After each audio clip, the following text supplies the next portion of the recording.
Hey guys, welcome back to Day in the Life Disney. Today I'm going to dive into my video on the Pop Century Disney Value Resort. So let's dive into this together. This is one of the most popular value resorts on Disney property. And don't forget to find me on Facebook, Instagram, and YouTube.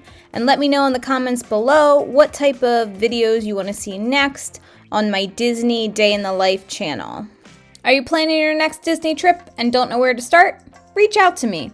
I am a proud Disney travel agent affiliate of Academy Travel, and I can help you with your next magical vacation. Email me directly at dayinthelifedisney21@gmail.com. Today I wanted to share my favorite value resort on Disney property, which is the Pop Century. I've stayed at this resort numerous times, and I absolutely love this Pop Century resort. It is one of the cheaper resorts you and your family can stay while staying on Disney property. Please note it does hold up to 4 guests. So those families of 4 or more, you will not be able to stay here unless you have 2 separate rooms. You can request through your My Disney Experience app for those 2 rooms to be connected. So it's not out of the question if you have more than 4 in your party, but you would have to have 2 separate bookings and rooms. This value resort, Pop Century, opened its doors in December of 2003, and it is home to one of the Skyliner station hubs. It is shared with Art of Animation, and it is in the middle. So if you are staying at Pop Century or Artimation, you will share that one Skyliner hub, which takes you to and from Hollywood Studios and Epcot. This is Disney's 4th value resort. It falls behind the All-Star Movies, Music, and Sports. Right now, Sports is not open, but this is my favorite value resort because of that Skyliner that I just spoke about. It makes it easier for you to get to and from Hollywood Studios and Epcot. So if you're thinking of staying in a value resort, this is my top pick for Disney's value resorts on Disney property. This is a motel style room where your door when you leave is going to be on the outside instead of a hallway. There are 5 sections to this resort, themed on American pop culture, 50s, 60s, 70s, 80s, and 90s. I recently stayed in a preferred room, which was over to the right of the front desk, and it was the 50s section in a purple building with the bowling pins as the staircase. Every section has a theme for its staircase, and it was quieter. I've stayed in an 80s room before, and it was also pretty quiet. I know the loudest sections of this resort are going to be at that main pool in the 60s section, which has the hippie flowers and the hippy dippy pool.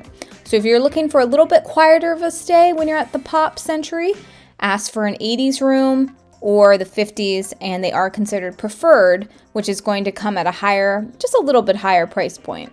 Inside your room here at the Pop Century, you are going to have a small mini fridge. There is no microwave, but there is one available in the food court. There is a Pedals pool bar, which you can grab and go drinks. There is pizza delivery for your rooms, and then of course you're seeing right now, I just did an inside walk of the cafeteria, grab and go items, waters. There's wine, beer. You can grab a souvenir cup and get it with the refills, and then all the quick service food. So you can either do the My Disney mobile app order on your phone and then let them know when you're there ready, or you can just go up in line with the tray, place your order, and then a cast member will serve you. So these are some of the dining options while you're staying at Pop Century. Your room does come with 2 queen beds. One is standard, and then one is like that Murphy bed. You will have to pull it down from the wall. It fits comfortably for adults. I have stayed here with my husband and then my 2 sons. They shared a bed. Me and my husband shared a bed. So it's nice for families, like I said. If you do have more than 4 people in your immediate family, don't count this out yet. See if you can afford to do 2 rooms here, and then ask for those connecting rooms because they do have adjacent doors that are connected in the middle of those rooms. Okay, I'm going to go over each section. So starting with the 50s section, that's going to be in that light purple building with the bowling pin staircase that does have a Lady and the Tramp statue. a jukebox, and then it does have its own separate pool, which is actually a little bit of a quieter pool, and that's the bowling pin pool. The next section you can see right here is the 60s. This is the main hotspot at Pop Century. It's going to have those yo-yo staircases, hippie flowers, hippie dippy pool, which is the main pool. It's going to have that pedals bar where you can grab a drink to go. This is a fun spot for the kids during the day. I would say if you're even staying at a 50s, 80s, 90s, wherever you're staying, come to this pool because they're going to have some kids activities throughout the day. They're going to have games at the pool. So definitely if you're staying here and you are closer to another pool, you at least want to check this out for a day because it is pretty fun for the kids and adults too. I've stayed in the 80s pool before, but have walked over to the 60s pool because it is pretty fun. Okay, the next section is the 70s section. That's going to be that medium green building with the 8-track tape staircase, football statue setup, the 4-story tall big wheel, and the Mickey Mouse phone. Definitely check out those statues, get your pictures taken there.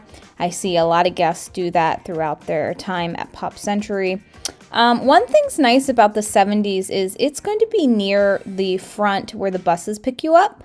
So if you don't get a preferred room or don't request or pay for the upgrade of a preferred room, ask if you can stay in the 70s. I like the 70s. We walked back and forth a bunch of times when we were staying in the 80s, and it's a quieter section too. It's not near that 60s section where it's going to be a little bit louder with that pool.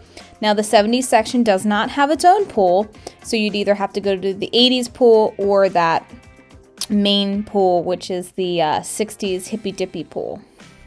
Up next is the 80s section, which is my absolute favorite because I am a child of the 80s, and it's just a nice section. It's quieter. This is the section that my husband and I spent a week for an adults trip.